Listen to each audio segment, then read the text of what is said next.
அப்படின்னா பொறுப்பான அதிகாரி, களஞ்சியம் காப்பவன், பொறுப்பாளி. சரிங்களா?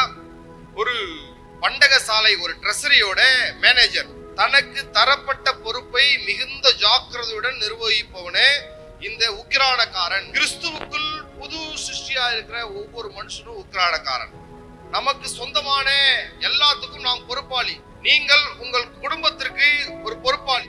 உங்கள் வேலைக்கு, உங்கள் சொத்துக்கு, உங்கள் ஆஸ்திக்கு, உங்கள் ஞானத்துக்கு, புத்திக்கு, அறிவுக்கு, தெளிவுக்கு, எல்லாவற்றுக்கும் நீங்க தான் பொறுப்பாளி.